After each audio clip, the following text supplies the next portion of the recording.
Okay, video 3, which I'm not quite sure why I'm having so many internet problems, but um, I'm not sure. So we'll just keep going. Usually one video, not 3. So as I mentioned, Katie mentioned this notion of pushing boundaries, the realism of frontier life. Terry picked up on this idea in Roman Fever, which also is good and kind of fits in with that notion of pushing boundaries. And she mentions the art of attempted deception. And I love that phrase, the art of attempted deception, which fits well into this notion of building imagery and building construction that then Ryan picked up on, the imagery and the power of that in particular in his excellent post about Roman Fever. Curtis also really hit on this notion of realism as being focused on how the story is captured, the disruptions and the various aspects of life. And that's kind of going back to that sense of pessimism, that life is hard and then you die. And that's kind of a very naturalistic and realistic perspective. Kristen, who between Kristen and Brittany and Troy, and there were a few other, but Kristen and Brittany, you two, fantastic postings. I absolutely love seeing how you're engaging the literature and how it's not just something you read and you're like, I like it, but instead you read it and you want to share it with others. And that's really what this class is about, sharing your observations with others. Kristen had a great sense of enthusiasm for the power of words, and the diction, the choice of words, really do capture the realistic qualities of these stories, which John, also a big proponent of rereading, mentioned the vividness of the story in Chickamauga really does reflect on that diction that, like Kristen had mentioned. Scott mentioned, and was one of the rare few that really focused on James, and talked about how, I would definitely recommend taking a look at his review and writing on James, because he does mention that James's big thing was his power to keep a reader interested, and that he was really instructing in this one essay, how to write in this style. John mentioned that he had never read the Tarpebi stories, and most of you had talked about childhood, Southern familiarity, part of your culture, things like you've always experienced. So it was interesting to see, as he engaged in a conversation with Troy, who saw that in those stories that there really was a sense of a battle between good and evil, which is realism. Naturalism would say there is no such thing as good and evil just exist in the world. Laisha had a great summary of the Brer Rabbit stories, and I appreciate that. And James also did an excellent reading of Beers, which captured some very important tenets of realism well.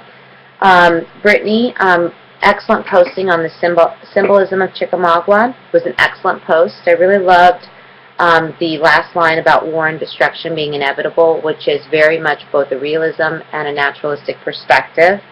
And this really is a good way to kind of think about how these movements function.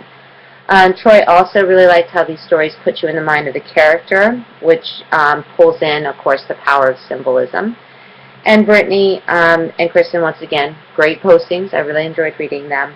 And I ended with Michael's notion of realism and morality in Roman Fever.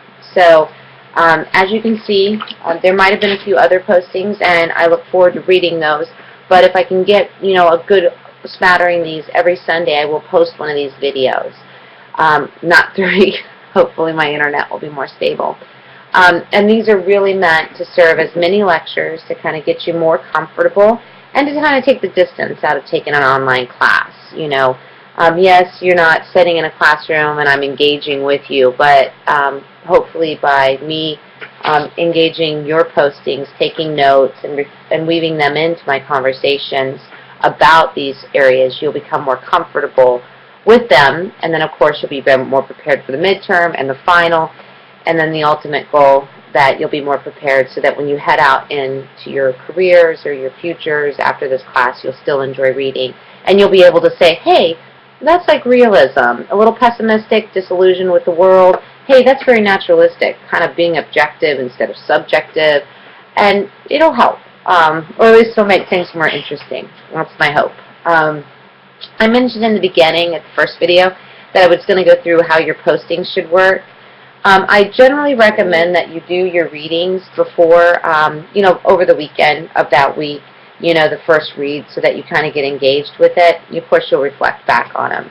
On Wednesday of the week, so this is week 2, you would go ahead and post your response, your first response, which should involve at least one or more of the readings. I encourage you to use all of them, but if you only want to focus on one, you can. It should be anywhere from 2 to 5 paragraphs with adequate development and use of evidence. I really applaud, I think it's Kristen and Brittany, you guys have been using, and Troy too, have been using MLA a lot, and that's a great practice to get into because you will be using that model in your midterm and final. So you would have 1 or more stories, 2 to 5 paragraphs, evidence, and use MLA formatting. And then I would also recommend that you make sure that you have a good, strong paragraph, with the main idea, evidence that supports that main idea, analysis that tells your reader what that evidence shows, and of course a link back to that main idea or to other lessons that we have. If you want a Google meal plan, it's a great way to think about paragraph writing, not only for this class but others. And then I normally would recommend that by Sunday, so either Saturday night or Sunday, that you go ahead and do your peer response. So you select someone's posting and you respond back to it, once again, with at least 2 to 5 paragraphs of response, so that you're engaging, kind of saying, I see this you mentioned, I agree with it, I think this story exemplifies exactly what you said, etc., etc. Now you can also respond to more than one person, and I would love to see that, but I'm only requiring 1 post initially and 1 post for your peer. And then, of course, you can post more, and the more you post is the more I draw from. Your initial postings that are not in response to someone's are worth 50 points, and your responses to your peer are worth 50 points. So you can get up to 50 here and up to 50 here, so for a total score of at least 100 points a week. Now you can get a 50 here, but only a 25 here, depending on the robustness of your responses. And you will get feedback when I grade your postings, and I don't grade on Sundays. I grade on Mondays and Tuesdays, and that's when I'll give you one-on-one feedback using the writing feedback, or using the rubric, the feedback tool, under the assignments area. So this will conclude the end of the 3rd video. I really appreciate you being in this class. I'm hoping that we'll be able to really get into the literature. I would love to do some group chats and maybe a little more one-on-one also, so that we can discuss the literature. There's a great feature now that you can record little web captures or video captures on the discussion postings, and I think that'd be cool to use too. If you do have any questions, comments, or concerns, please feel free to email me, and I look forward to working with you all. Have a great week, and I'll speak with you soon.